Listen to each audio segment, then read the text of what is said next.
Well, hello folks. I'm here driving my little box to Ohio.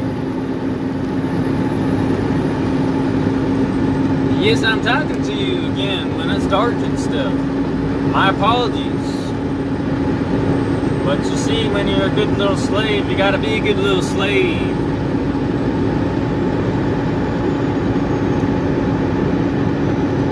I'm on the road and I don't have a microphone and these types of things.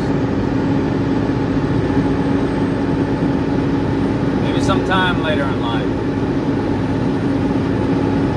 Well, the discourse, the matter here,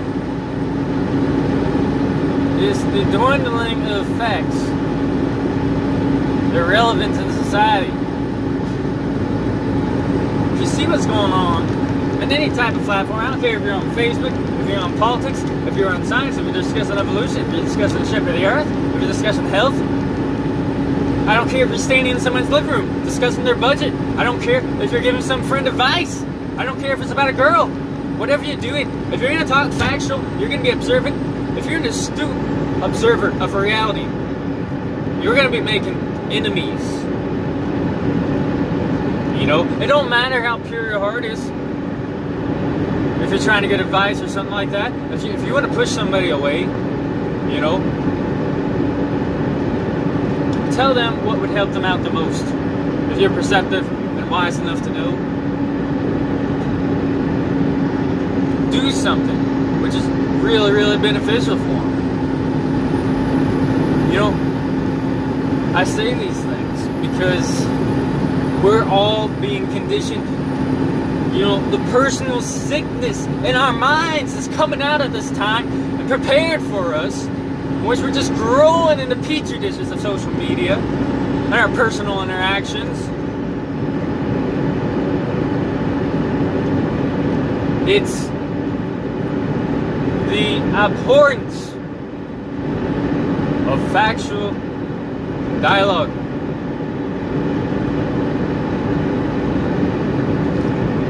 And it's not just factual dialogue, it's anything of relevance.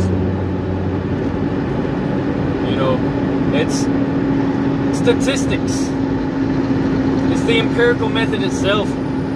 It's the very idea that something exists outside of us and that we, as agents, can remove our bias and then address objectively an issue. From there, draw conclusions. Because if you have a conclusion, you don't have tension and conflict. You don't have failed proposals, things that you try and that don't work. And the whole society, if you haven't noticed, is intentional dysfunction. There wouldn't be jobs for millions of these people if society, you know, was a well-greased machine. There wouldn't be political debate. There wouldn't even be the need for so many politicians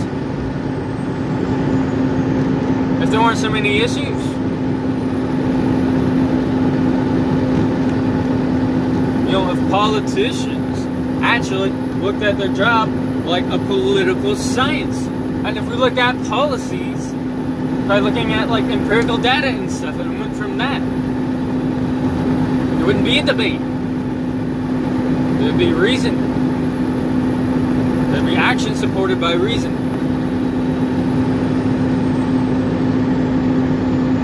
You know, and that's another thing that you can't have in this world is action, because that's what logical thinking leads to. Instead, we're just going to debate about everything till the cows come home and see where we end up. And that's exactly where they want us to end up. Nowhere, but it's everywhere for them. Them. You know, so this literally attacks the Western mind, because these things aren't universal. You don't go everywhere across on a global tour and find people who are so strict about a scientific method as Western man is. don't find the same set of values which support these types of systems everywhere.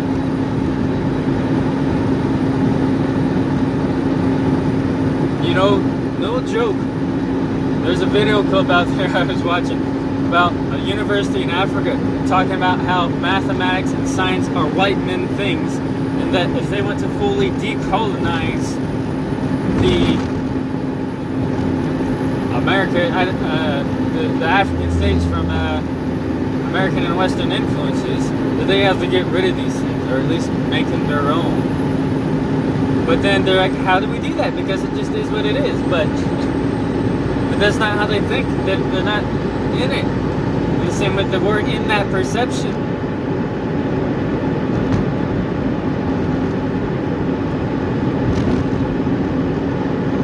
So there's a very charged attack. And it's in every discipline. It's when you talk on Facebook. It doesn't matter what group you're in. If you're the type of guy that sticks to the facts, you're gonna make an enemy. It doesn't even matter if you try to agree. You know, let's take it this way: how on edge and programmed we are to this type of thinking. In order to agree with somebody, which is what most people are looking for, unfortunately, now is agreement, not discussion, or disagreement, and not discussion. They don't want discussion at all. You know, just forget about that. There's no integrity in the greed. You can't say this sentence, that sentence, this sentence, and another, which lead to an affirmative. If you're trying to do that, by the time you get that person's going to object, just because how you're going about it. That's how bad the situation is. You can't leave it open-ended where you have a discourse, say something factual, and expect people to draw a conclusion. You can't effectively speak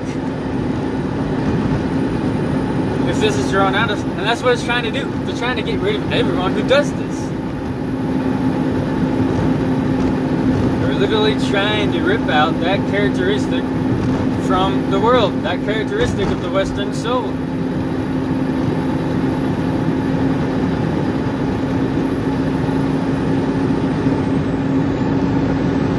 It's entirely distasteful. It lacks character, it lacks integrity. If you say yes, but you don't say why you say yes, what's that? Are you just agreeing to agree? Or why do you agree? Why don't you tell me a bit more? That's how I think. Or you're saying no, well that's interesting. Maybe you can help me understand something better. Or at least maybe I can identify your error to know why you think like that. And get on with my way of life. My way of thinking. But that just simply doesn't exist. You won't find that. Just start searching far and wide. For anyone willing to have a true discussion, you're not going to find them.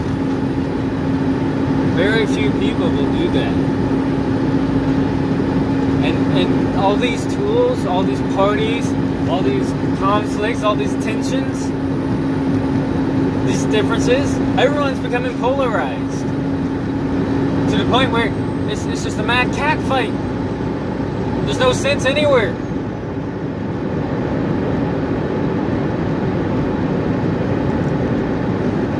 And there's very good reasons why this is going on. Because if you have an elite who don't have the people's interest at heart, they need people to depend on them and this type of thing. They need people who can't come up with solutions for themselves. You know, because then they can keep doing everything bad and no one's going to care. No one's going to notice. The greatest critiques anywhere are those people who have an alternative. Those people who confidently know that they could do something better, that there's a better way. You know, because they've done it. Because it corresponds to reality and their experience. It's these type of people which have built the nation, which have made it what it is. These type of independent thinkers, these people who have a spirit of the settler in them, the pioneer. But now that's not always just going into some random place and building stuff, because we can't really verify how old these cities are and things like that. I mean, yeah, in your textbook histories and your die of the world, sure, you make up fantasies. But when it comes down to it, it's that attitude, it's that perspective. It's, you know, if things were laid back down to zero, what type of people? Who are the people who are inventive enough? Who would grow up, you know, grab themselves, move on and rebuild?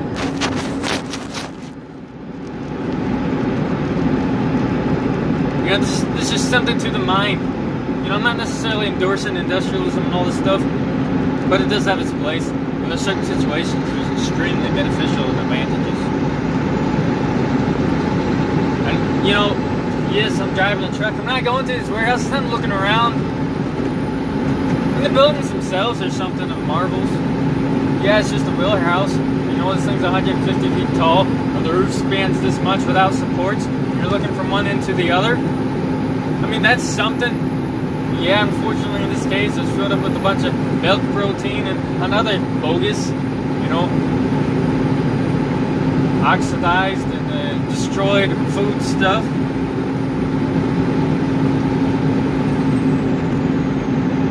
And in that process, I was looking around and my mind just started going. There were a few things I thought, well, this, that, and that could be a little bit different.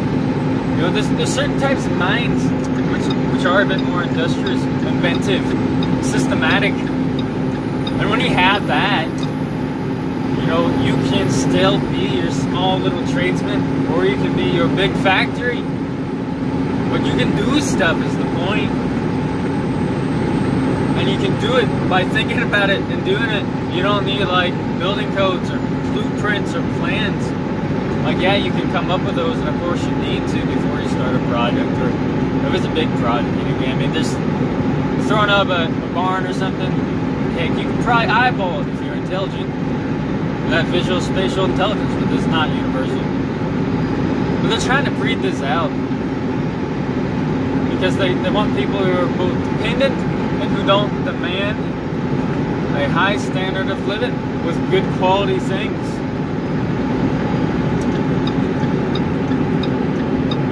You know, there's so many parts of American policy and things like that which I don't like. You know, American policy. I don't believe it's American policy.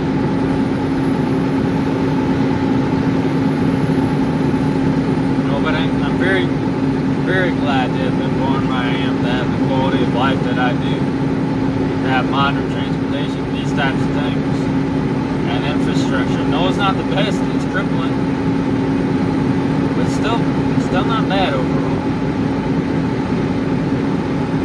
Well, you see, there's another point to this. There's another side to it too, which is that the genetic produces the environment for the expression of the potential. All right. So you have a girl who's identical twins, and you know, one goes to school, becomes a professor, takes all the college prep courses, goes to college. The other one is not so fortunate. Her family can't pay her to college, but she goes and studies at the library. She does all these things. She makes the environment for herself, and she ends up publishing in a magazine or things like that. You know. So point being, you know, that is from a case study. The potential genetic makes the environment, and then the potential flourishes. These things go hand in hand. Alright? So our mind is making this environment. Our mind is making the roads look like what they look like. It's making the structure of the cities be like what they look like. It's making how we go to the counters. The systematic process we have about going about things. It's the entire environment you see is a product of our genetics and how we think. And what this led to. And that leads to a certain environment. And on the mental side too, if you're thinking very empirically, if you want to remove your own bias, that opens up the possibility for then seeing past the material. It's like if you can, verify that there is an objective thing out there, and use techniques which establish that,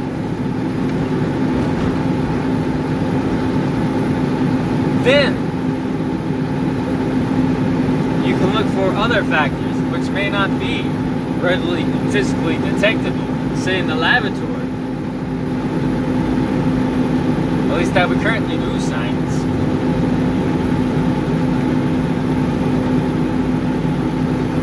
So it's not just that they're getting rid of the factual thing, and they're getting rid of action, which follows from making a conclusion based on factual reasoning, but they're also getting rid of the possibility of having a sense of spirituality, which is also grounded in reality. You know, there's some Eastern thoughts out there where everything is mine, and I don't buy that. And there's these mechanical materialists where everything's matter, and I don't buy that either. And I think this position is a unique Western thing. These is a cross which is in our psyche, in our makeup. Here the empiricism, here the unseen. And you have to wonder why also there's an inventive streak in the white people and Europeans. Because when you are inventing something, it's a creative process. It's a process that starts with unseen things, with ideas, with notions, which begins to crystallize and manifest in the world as something. You know, not just things like technologies, but also institutions and customs, and whole culture and society. And in order to have this process, the spark for this process, you have to have a light in you which perceives and goes and dives into the unseen parts of nature. And this is also something they can't have. You know, they like to polarize us in different ways and try to split our mind into a million places. You know, take our mind and project it onto a disco ball. I don't want no funky music, okay? You can't split the empirical view of the world and the view that there's something deeper in that as well.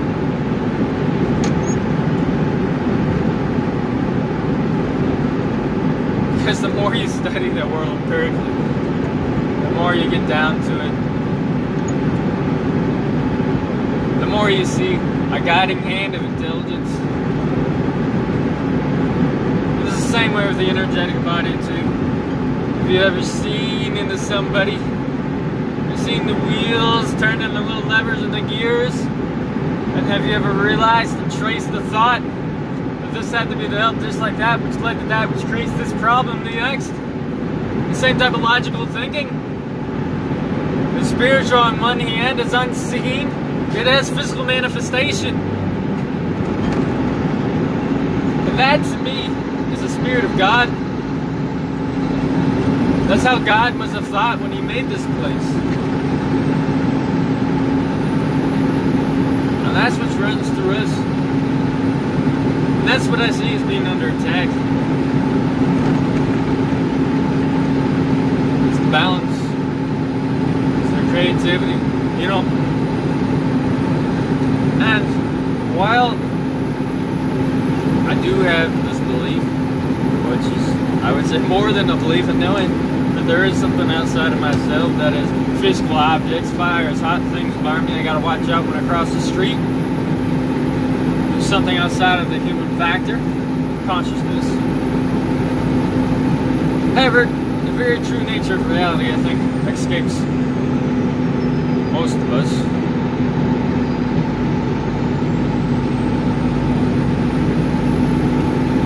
It could be also that this tuning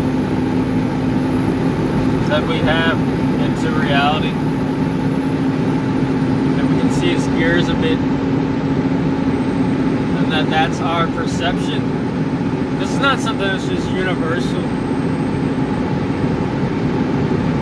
If so, you'd find it among all people. It's not inherent in humans. It's a gift. One I'm very proud of that.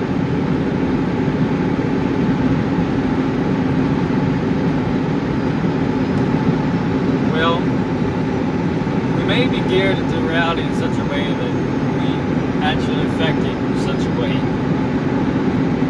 And along with this sense of logical thinking and being unbiased, seeing beneath reality is you form an appreciation of beauty and aesthetic and the forms of nature, principles and laws. But what they want to do, and the only thing that these inorganic intelligences out there, this cold, lifeless spirits which are gripping us with their tentacles in every sector of life, the only thing they can do to a beautiful painting is scrub it with an abrasive brush, sand it down with a pad, and then chalk gross ugly black lines across the barriers, paint thickly over top of it and say, look what I've made. And you have a monster, that's what you have. You know, so those people pay close attention to reality. There's people that are very observant, and their thinking process the world in certain ways. And it is genetic cluster. So if these people are going to have something of that spark of life, something of that creativity, which drives up from the gut of the life and flourishes, you know, and spreads to all sorts of different disciplines and has beautiful flowers in different areas of life. If they want to get something close to that, they have to get rid of people who naturally have that, so they can fake the pain and grab the power.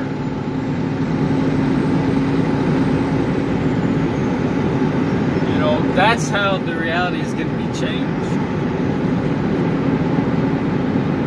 You have to get factual reasoning out there. You have to get the people who are sensitive to the underlying structure of reality, appreciate beauty out of the world.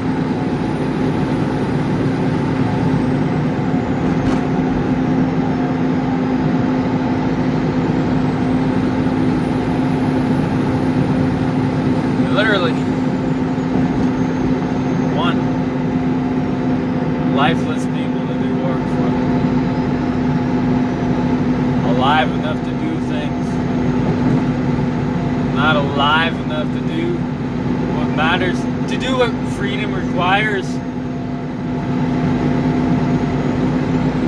People who aren't alive enough, they don't have enough backbone,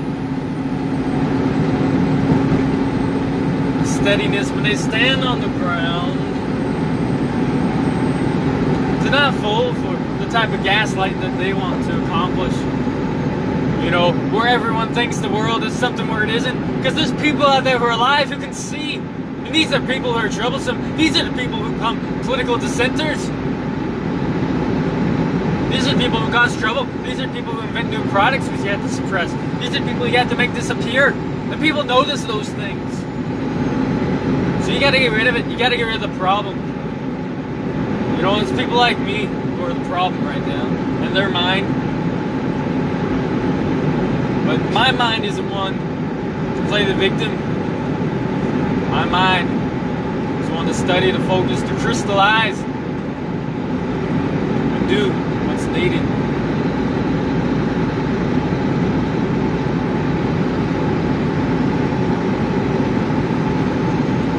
What's needed more than anything else right now in the world is the people.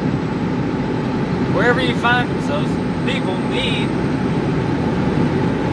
start applying this type of thinking. They need to relish the beauty which they appreciate.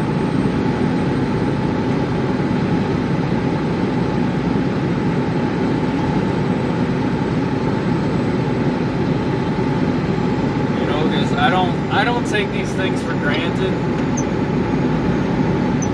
I realize that the reason why I can come up with songs without much of a problem, this type of thing, is because it's in my blood. Okay? You know, so it's not just about trying to make life better for ourselves and future generations. It's also about honoring your ancestors. People who are intelligent, independent, creative. These are things I value.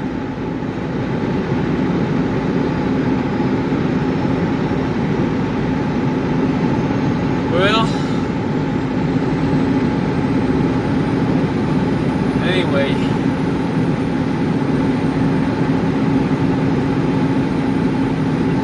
I really hope that the world will start coming to grips with reality and start caring about it a little bit more. Or at least certain people will. And they'll start to work with each other in different ways. I hope you have a good night or evening.